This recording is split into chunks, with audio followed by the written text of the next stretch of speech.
Fala aí, Mari, seja muito bem-vinda. Obrigadão por ter aceitado o convite. Se apresenta aí um pouquinho para o pessoal te conhecer. Opa, beleza. Então eu sou Mariana Monteiro, né? Mas todos podem me chamar de Mari, como sempre. Atualmente eu atuo dentro do Itaú, mais pela BRQ, né? Para uma empresa onde ela atua ali juntamente com o Itaú. E passei um bom tempo aí trabalhando como Product Designer. Hoje, atualmente, eu estou como capitã de time de pesquisa. Mas tenho ali a minha história em relação a lidar com os desafios do dia a dia como product designer, né. E também o que mais? Ah, lembrei, em relação à minha formação, tenho pós-graduação em psicologia positiva. Então isso eu acho que é um ponto importante, às vezes, para falar, porque, leva muito do meu processo também, em como fui construindo meu processo de carreira, né. Então, pensar sobre como as pessoas funcionam, como lidar com pessoas, acabou sendo o meu foco no dia a dia e o que eu gosto de compartilhar o conhecimento, né. Bom demais, bom demais. Só para a galera que está nos acompanhando aí, a gente já conversou sobre os bastidores ali da liderança de design, falamos sobre cultura e liderança informal de design ops, e com o Lucas a gente abordou um pouco sobre o mercado, até trazemos insights da pesquisa que rolou e tal, do Design Ops Brasil. E eu acho que esse nosso papo aqui vai ser voltado muito mais para soft skills, sabe? Essa parte aí que você já demonstrou que tem bastante conhecimento e gosta, né? E eu acho que para a gente iniciar o papo aí, uma pergunta bem abrangente, né? É por que as soft skills se tornaram, né? E cada vez são mais importantes no mercado de trabalho? Esse é um bom ponto. Cada vez que aparece uma pesquisa, por exemplo, a nível econômico, a nível do mercado, se fala sobre soft skills, né? Se a gente for ver, em 2020 ou 2022, teve uma pesquisa do Fórum Econômico Mundial que falava sobre as 15 principais habilidades para 2025. E quando a gente pega dessas 15 habilidades, boa parte delas, ou até um pouco mais da metade, são de soft skills. E cada vez que a gente fala sobre esse ponto, né, vão surgindo cada vez mais essa necessidade, né, de a gente ir além da técnica. E como é que isso acontece? A gente precisa ver um pouquinho sobre a questão da evolução da indústria e também a evolução da tecnologia. Então, antigamente, a gente estava falando sobre energia elétrica, telefone, aí depois teve o surgimento da internet, e todas essas evoluções, elas, a gente faz com que a gente lide com soluções que têm problemas que vão ganhando complexidade. Então, quanto mais a tecnologia avança, quanto mais revoluções industriais a gente tem, mais problemas complexos a gente tem para resolver. Quando a gente vai observar também, pontos que eram, solucionados ali por pessoas, como por exemplo na manufatura, como por exemplo na linha de produção, hoje em dia as máquinas fazem esse trabalho, né. Então, o que tem para nós humanos? Tem para nós resolver problemas complexos. E aí quando a gente fala de problemas complexos, a gente precisa estar falando sobre ir além da técnica, né. E por isso a gente acaba falando sobre soft skills. Um ponto também, as empresas hoje em dia, quando a gente fala dessas profissões do futuro, profissões em relação à tecnologia principalmente, as empresas elas querem o quê do funcionário? Elas querem que o funcionário, crie, traga soluções, resolva esses problemas complexos. E como que o funcionário ele pode ser autônomo e engajado o suficiente para que ele resolva esses problemas? Aí ele vai precisar colocar as soft skills em prática, porque, não basta você saber de Figma se você não sabe negociar com uma pessoa, não basta, por exemplo, você, saber codar se você não sabe lidar com conflitos dentro do time. Então, os problemas complexos eles ficam para nós, né, e cada vez mais a gente precisa saber solucionar isso lidando com pessoas. Então por isso que soft skill tem sido assim, são as habilidades do presente já, né, e vão continuar sendo as habilidades cada vez mais para o futuro. Não, e até trazendo a questão da inteligência artificial, né, e das máquinas aí fazendo o nosso trabalho aí. O que que vai sobrar pra gente? Vai sobrar o aspecto humano, de fato, né, então, Exatamente. botar vida no nosso trabalho, né, a parte, lógica humana, digamos assim, né. E sempre quando a gente fala de soft skills, né, eu acho que a comunicação é top 3 ali, tá sempre é é muito importante, né. E me vem à mente também, em relação à comunicação, é a comunicação não violenta, né, e empatia. No dia a dia, assim, como PD, Mari, o que que tu traz, assim, pra quem tá nos ouvindo de importância desses 2 temas aí? É, eu não vejo comunicação sem empatia. Então, quando a gente vai analisar habilidade comportamental, né, que são as soft skills, a gente não consegue exercer uma boa comunicação sem ter empatia pelo outro, né? Porque senão a gente cria a nossa própria versão, e não abre o olhar para outras perspectivas, para outras possibilidades, para outros pontos de vista.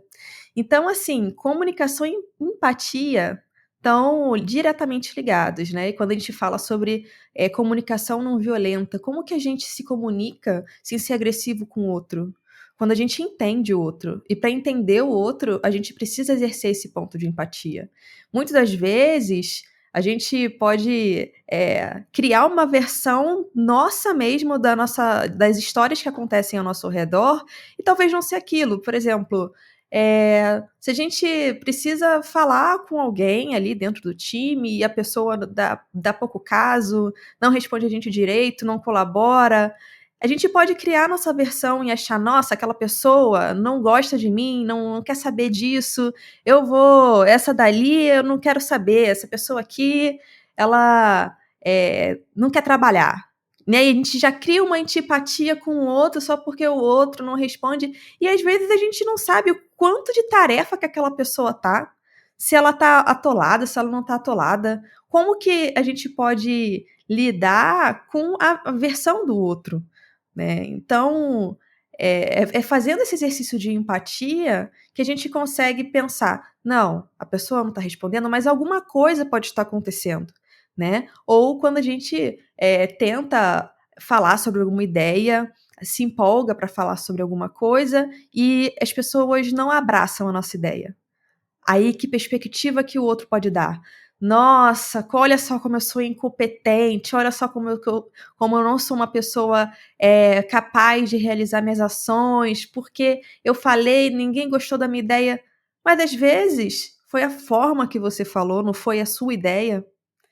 Às vezes pode ter sido, o jeito de você se comunicar, ou às vezes o momento, você não soube escolher o momento correto, e talvez não que o caminho seja você desistir da sua ideia, mas tentar de outras formas, né.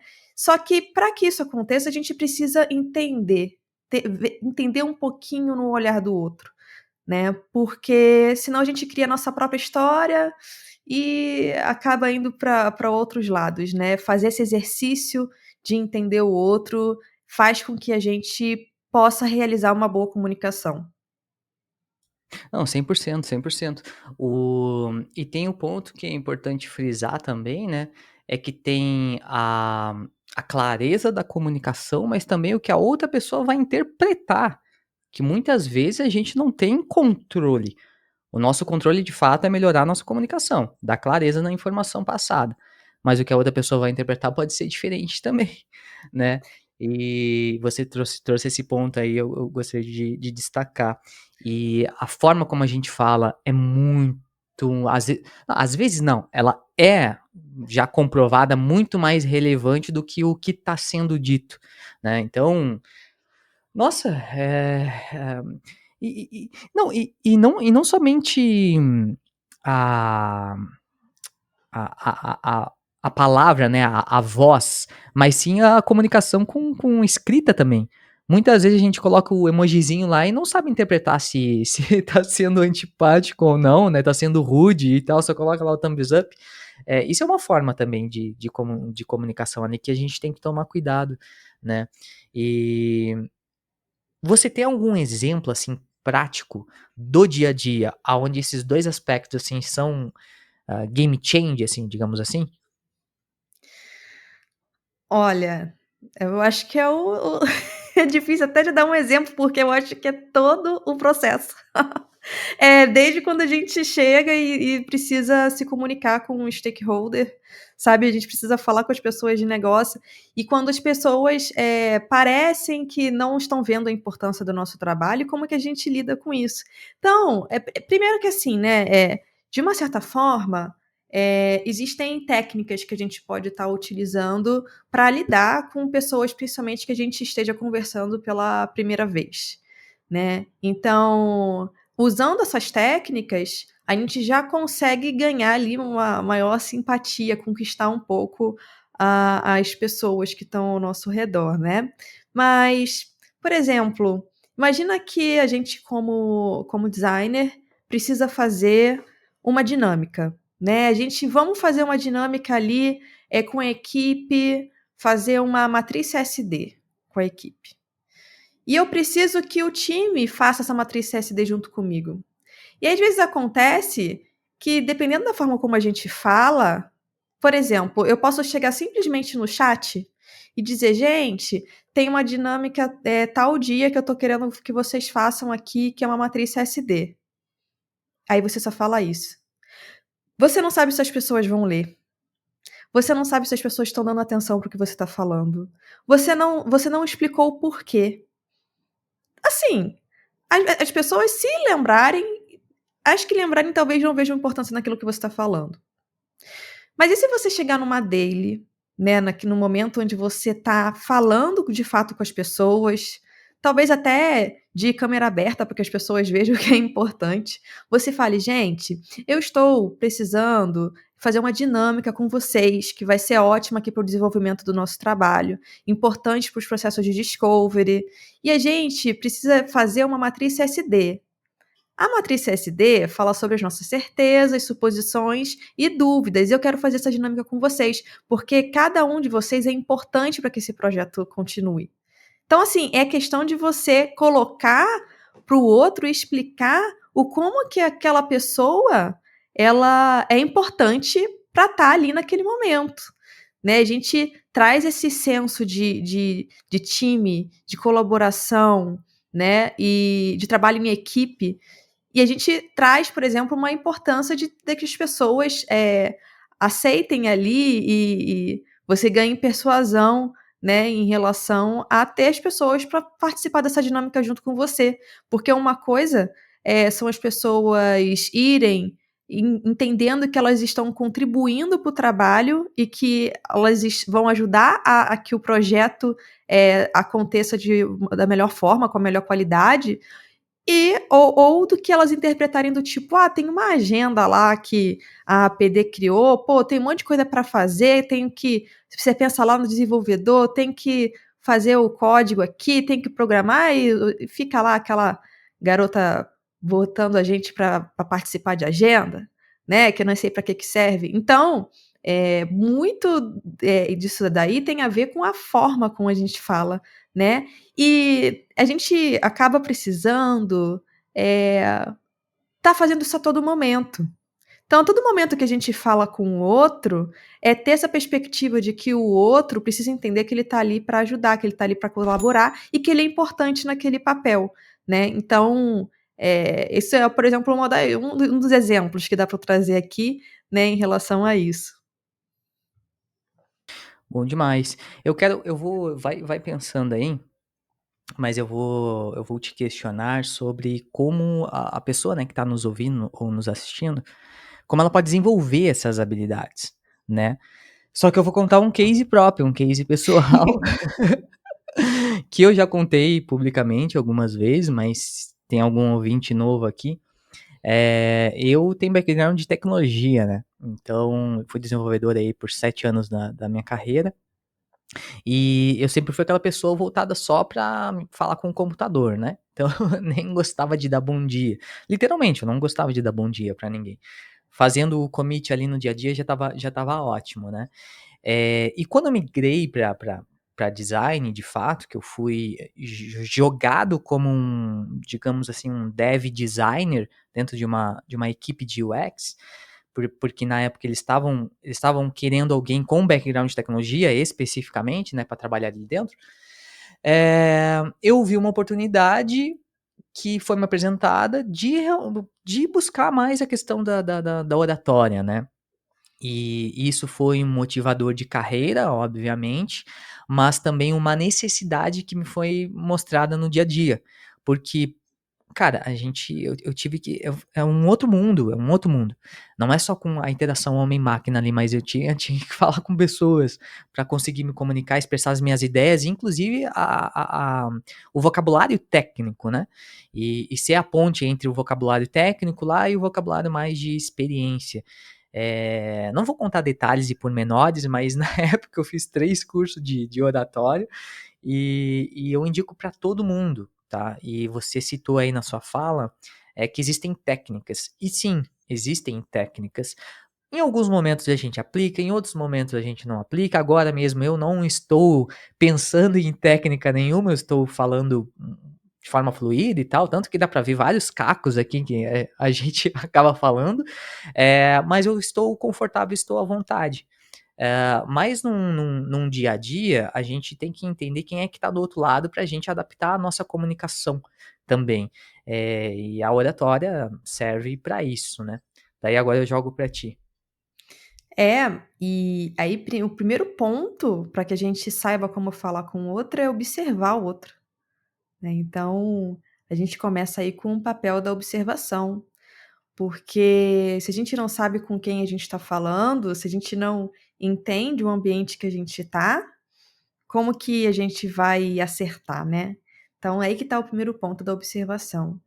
A gente precisa entender, por exemplo, será que aquela pessoa o que que aquela pessoa entende sobre design, né. Porque às vezes a gente está tão imerso dentro desse conteúdo, que talvez a gente acabe pulando etapas como se a pessoa já soubesse da importância de determinadas coisas. Então a gente precisa entender: "Pô, deixa eu ver se será que o que que o PO entende sobre design? Deixa eu ouvir ele falar, né. Deixa eu entender". Porque aí às vezes a gente vê que a pessoa tem a equipe tem uma baixa maturidade em relação a conhecimentos de design. E aí a gente precisa começar onde? Do começo, explicar tudo, falar, sobre os processos, explicar o que é processo de discovery, explicar às vezes o que é a própria profissão do product designer, né, do que se espera. Às vezes a gente pode escutar do outro, o que se espera. Quando a gente escuta, né, tem aquela escuta ativa, quando a gente observa o que está acontecendo, a gente vai conseguindo montar um pouquinho aqui dentro mentalmente, como a gente consegue falar com o outro. E se for ver em relação ao primeiro contato com as pessoas, né, a gente pode ter ali as técnicas de rapport, por exemplo, que é você, tenha um semblante positivo, esteja sorrindo, chame a pessoa pelo nome. Eh, Também às vezes tem a questão do comportamento espelho, então, por exemplo, se você está balançando a cabeça, eu vou balançar a cabeça também, porque eu estou ali entrando numa sintonia com você. Então existem essas, técnicas ali que eu diria que é para você lidar com a pessoa no primeiro momento. Então um bom exemplo disso é quando a gente vai para um restaurante e é bem atendido. Quando a gente, gosta do serviço, o atendente vai, fala com a gente de forma solícita, de forma calma, de forma amigável, e a gente gosta daquela forma ali, são as técnicas para lidar com uma pessoa num primeiro momento. Mas conforme vai passando o tempo, e aí você não vai falar com a pessoa só uma vez, você vai conviver com a pessoa para poder fazer um projeto com ela.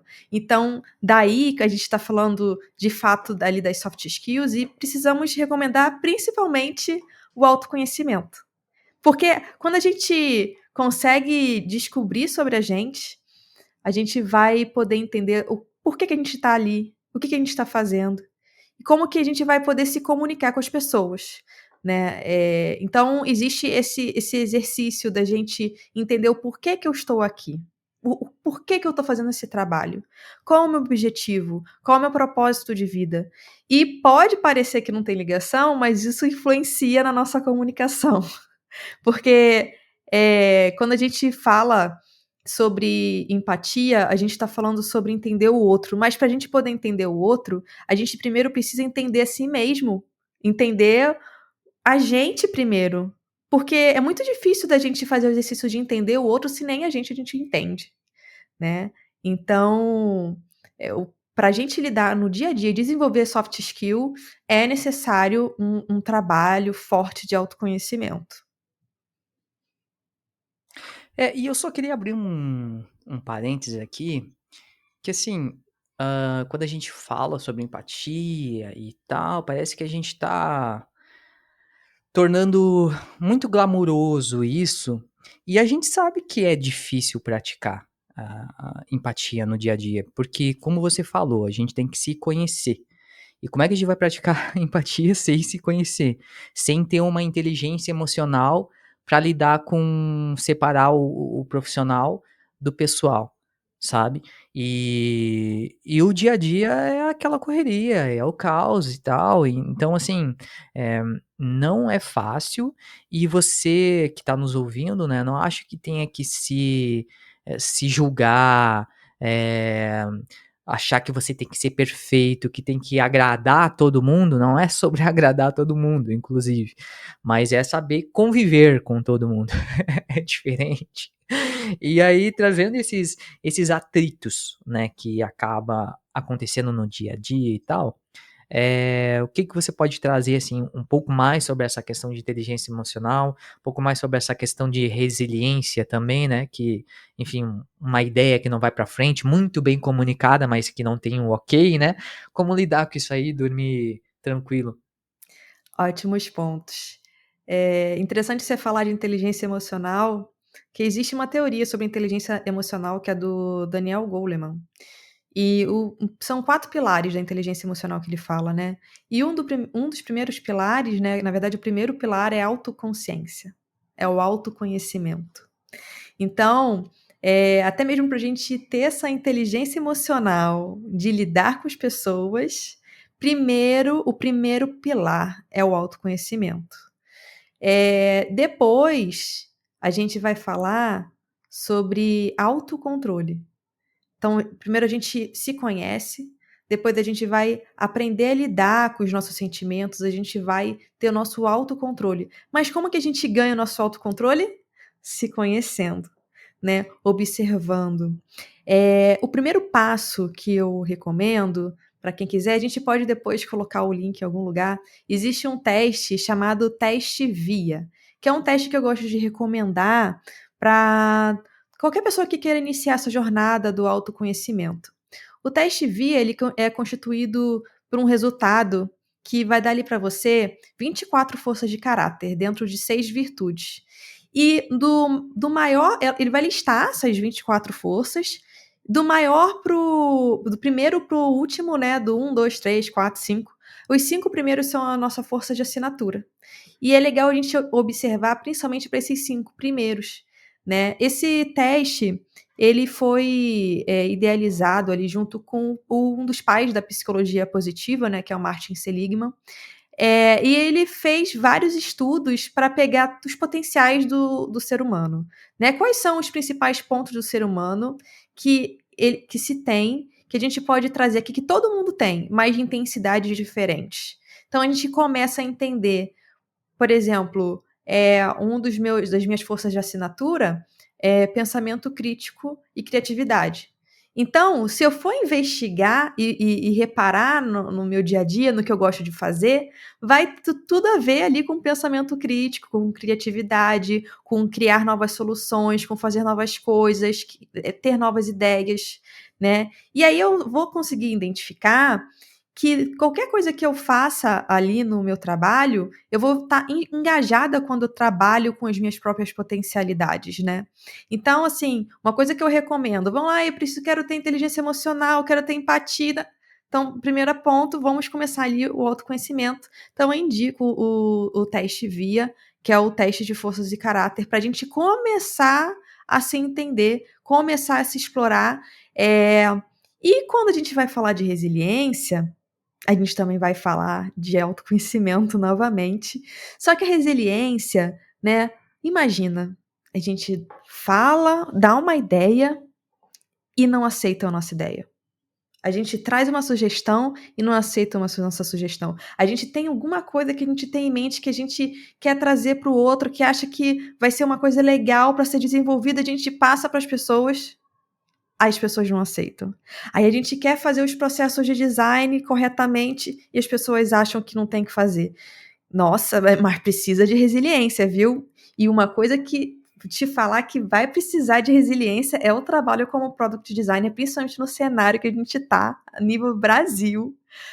É complicado, porque as pessoas não entendem a importância ainda de lidar ali com a experiência do usuário, da gente poder trabalhar ali a jornada de ponta a ponta, né, não as pessoas não entendem ainda, as equipes não entendem.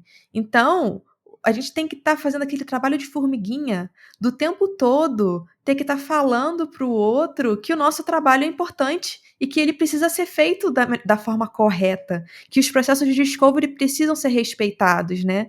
Então imagina uma pessoa que acabou de chegar ali, da faculdade, está sendo inserido no mercado de trabalho, aprendeu toda aquela parte do diamante duplo, todos os processos, precisa fazer pesquisa, precisa fazer isso, precisa fazer aquilo. Aí quando ele chega ali e vai falar isso para um PO, o cara vai olhar para ele e vai falar assim: "Quê? A gente não tem tempo para isso. Eu preciso da solução logo. Eu preciso que você desenhe tela. Eu preciso que você faça isso para a semana que vem". E aí? E aí você olha para tudo que você aprendeu e vai pensar: "Caramba, me prometeram uma coisa que não existe", né. Então, olha como isso afeta no engajamento. E como é que a gente consegue, né, ter resiliência nesses momentos? A gente vai conseguir ter resiliência entendendo o nosso propósito de vida. Por que que eu estou ali como product designer? Por que que eu estou atuando aqui ali dentro dessa empresa? Qual o impacto para a sociedade que essa empresa tem? Por que que eu estou aqui? Por que que eu parei aqui? Né? Então a resiliência, ela está diretamente ligada com o nosso propósito de vida e com o nosso sentido da vida. Para a gente descobrir isso, a gente vai precisar trabalhar no nosso autoconhecimento, e começar a questionar o porquê das coisas, o porquê que eu faço esse trabalho, por que que as pessoas estão aqui, por que que os processos são feitos dessa forma. E aí a gente começa a questionar, por que que o PO não vê importância nos processos de discovery?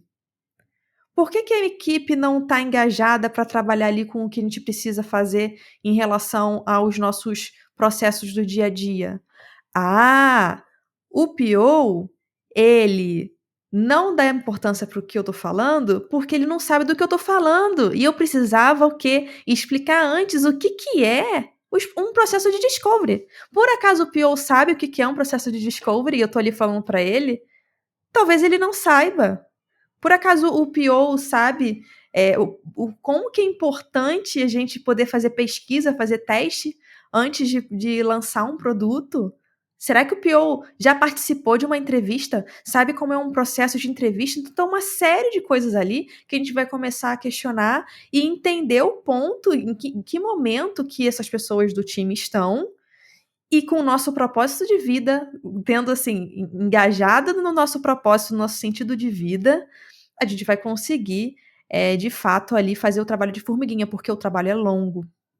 O trabalho você, assim, quando a gente entra numa equipe onde os processos de design ali, eles não estão com uma boa maturidade ali sobre o design, se a gente não vai conseguir resolver isso no primeiro mês não. Então a gente vai precisar de muita resiliência para ao longo do tempo, fazer com que as pessoas entendam a importância desse processo. Não, excelente ponto e eu concordo com tudo que você trouxe, mas principalmente na questão de autoanálise ali e da resiliência individual, né, que cada um tem. Ah, eu sempre falei pra galera, né, para os alunos e tal, que existe um limite, e a gente que impõe esse limite. né? Se a gente tá tentando sempre trazer melhorias e tal, pô, e tá se desenvolvendo, sempre explica, e torna claras as coisas, as ideias, e mesmo assim as coisas não vão para frente e a gente dá tempo ao tempo, eu acho que mais do que justo você se questionar por que você está ali, né? Porque existem oportunidades em outros lugares também ah, você pode estar sendo barrado a sua carreira por estar num ambiente que limita, né, o seu trabalho. Então eu acho que resiliência tem a ver com essa com esse limite também que a gente tem que se dar, né, pra gente e conhecer, né.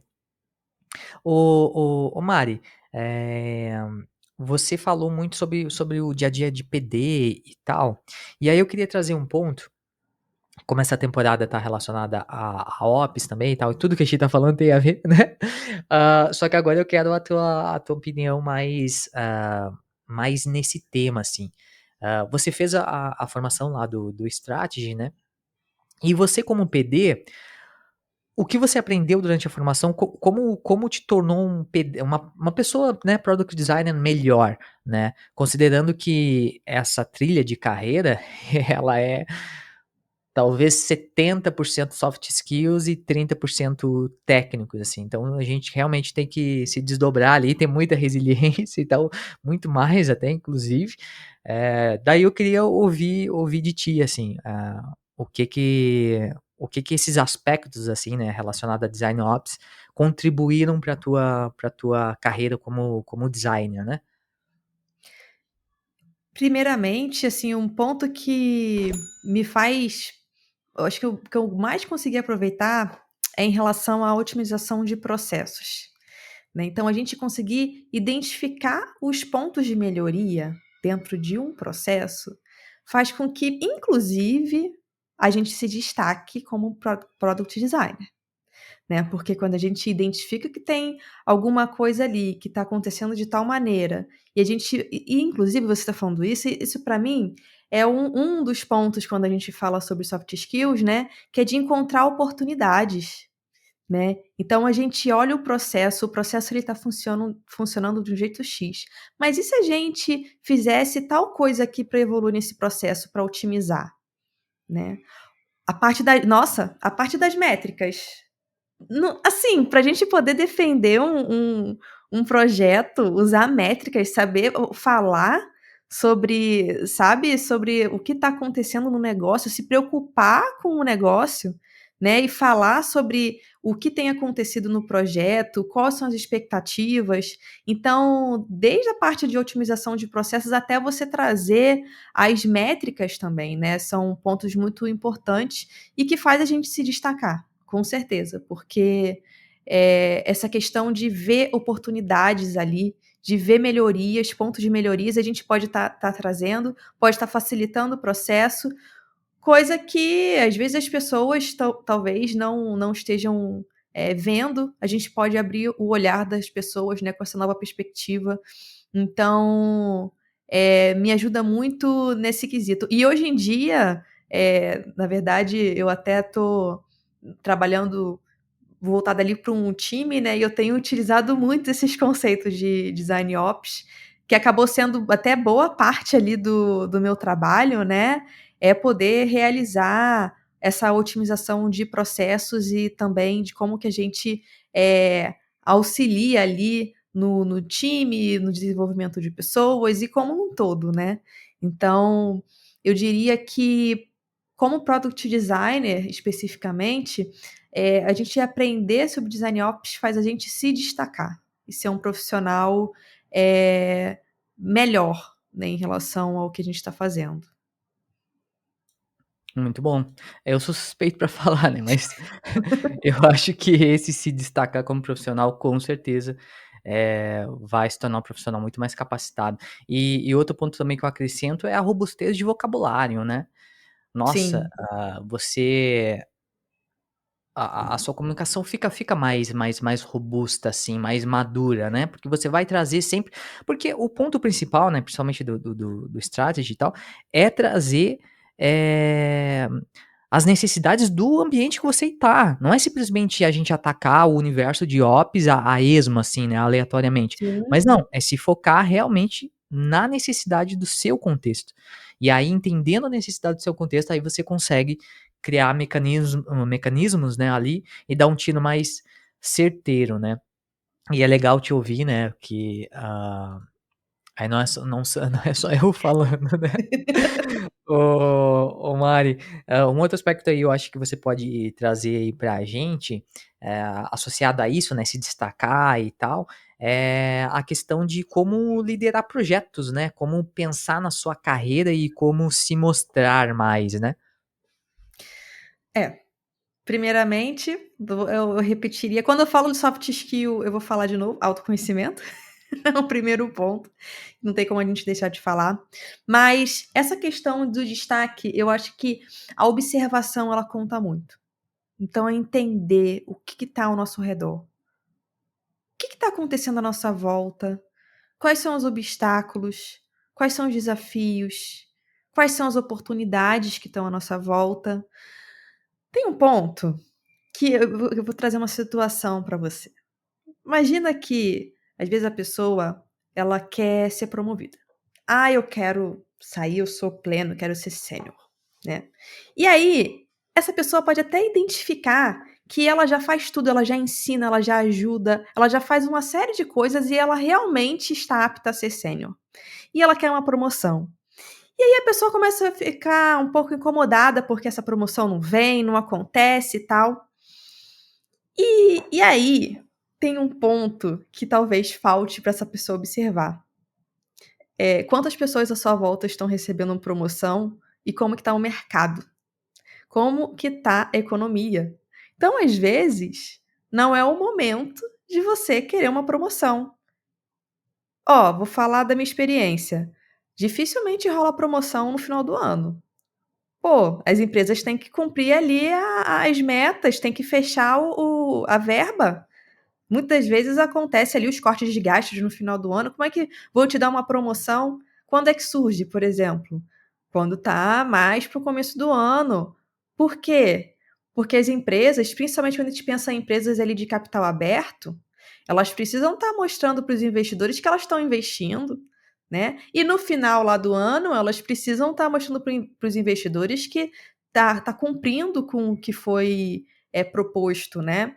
Então, às vezes não é ali no micro o problema. Às vezes é uma situação que vai muito além da sua capacidade, vai muito além do que você, do que você sabe fazer, do que você não sabe fazer, e você é uma pessoa ali dentro de todo o mercado financeiro que para aquele momento você não vai conseguir a promoção, né. Então, assim, é questão de observar tudo que está à nossa volta, tudo que está acontecendo.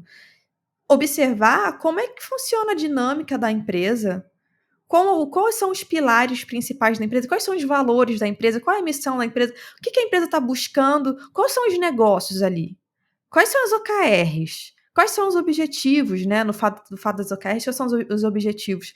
Então, a gente precisa estar olhando ao nosso redor para poder encontrar oportunidades, porque às vezes se a gente percebe que a empresa está tendo uma dificuldade X, a gente pode ser uma das poucas pessoas que vai estar olhando para isso e ajudar a trazer uma solução para resolver esse problema, né. Então, a observação, ao meu ver, é o primeiro passo para com que a gente possa criar essas oportunidades e se desenvolver. E, além da observação, um bom ponto que vai ficar aí, como destaque, é a questão da gente entender qual é o nosso propósito de vida. Porque quando a gente entende qual é o nosso propósito de vida, a gente fica mais engajado. Porque a gente pega aqueles nossos potenciais e a gente aplica para o que a gente gosta de fazer. Então, em vez da gente estar numa empresa simplesmente para ganhar um salário e se sustentar, a gente vai estar pensando em estar numa empresa para se desenvolver como pessoa. Tá numa empresa para criar as suas próprias ideias, tá numa empresa para que, seja uma parceria mesmo, né. Enquanto a gente fica nesse pensamento de que a gente está dentro de uma empresa, e aí a gente só está fazendo o nosso mínimo, só está cumprindo ali as coisas para poder, seguir em frente, O engajamento ele não aparece e a gente não consegue se destacar e encontrar essas oportunidades. Quando a gente olha para o local que a gente está inserido e entende esse local como uma oportunidade de crescimento pessoal, a coisa muda. Então a gente precisa parar um pouquinho de olhar essas coisas. Ah, o trabalho é minha obrigação, minha vida pessoal é o que eu gosto. A gente precisa encontrar o prazer também no processo daquilo que a gente faz dentro do nosso próprio trabalho, e perceber que a gente tem um valor ali dentro do mundo e um valor que a gente pode estar ajudando as pessoas ao nosso redor, desde do cliente final da empresa que a gente está inserido, até mesmo as pessoas, nossos colegas de trabalho. Então, quando a gente se torna útil para os nossos colegas de trabalho, quando a gente traz novas soluções, ajuda as pessoas, compartilha conhecimento, né? Então, a gente também, quando está compartilhando alguma coisa que a gente sabe fazer, também é um ponto que faz com que a gente mostre que a gente está tendo senioridade naquilo que a gente está fazendo, né? Então, eu acho que são esses pontos ali: autoconhecimento, observação e encontrar ali o seu propósito, né? Por que você está fazendo o que está fazendo. Eu acho que, de fato, observação ali, entender aonde você está, te dá muita vantagem. Até porque existem N fatores que influenciam numa promoção. N. E se você não entende esses fatores, você vai se frustrar, né? Eh, a liderança tem que ter budget, a liderança tem que ter. E fora que tem empresas que são grandes, que elas são muito burocráticas.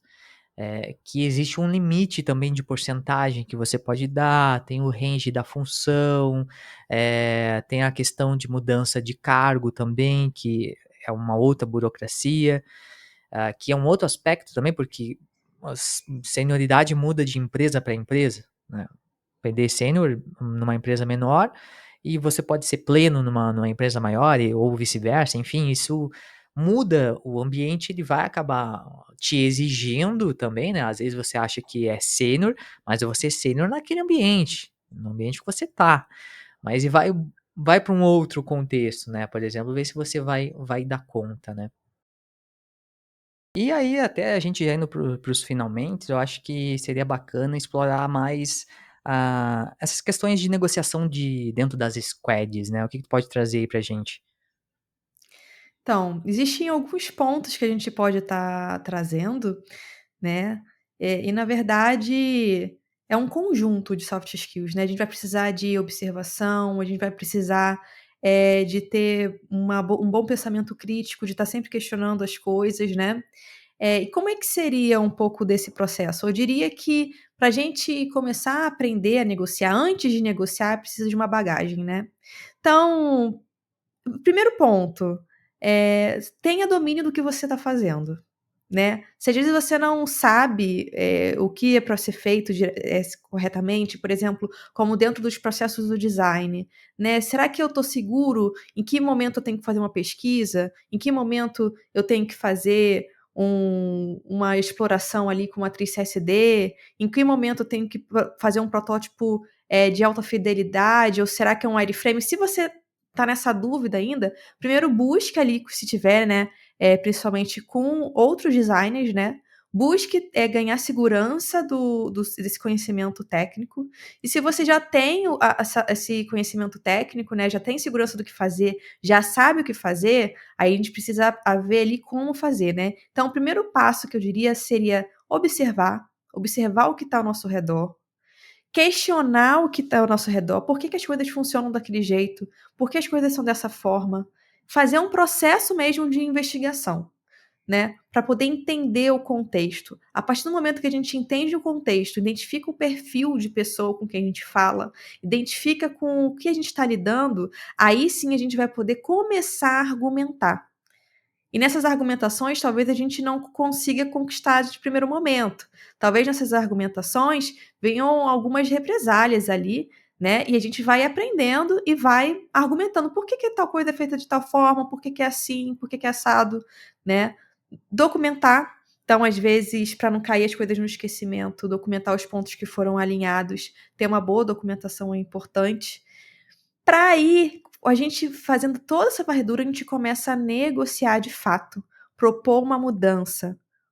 Provavelmente, se a gente conseguir fazer a construção, desse primeiro caminho, né, a gente vai conseguir fazer um primeiro passo para a negociação. E partindo disso, a gente vai fazer uma negociação, 2, 3, 4, 5, até poder negociar o nosso próprio objetivo, que, por exemplo, dentro do trabalho de product designer, seria fazer os processos de discovery corretamente, né. Muito bom, muito bom. E acho que a gente pode dar um spoilerzinho aí já pra galera, né, que tá nos ouvindo, mas Boa. se você gostou, né, desse bate-papo aí, isso foi só a pontinha do iceberg do que tá vindo por aí, né. Explica aí, dá um spoilerzinho aí, ô Mari.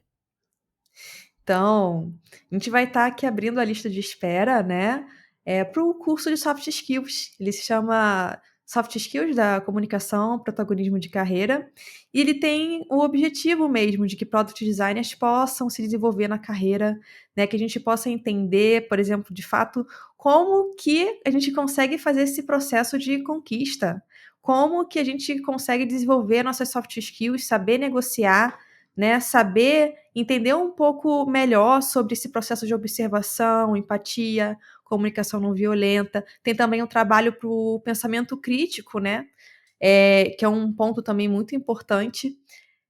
A própria negociação, aprender esse processo de autoconhecimento para conseguir atingir a resiliência. Esses tópicos que a gente falou também, né, inteligência emocional, liderar ali os projetos também.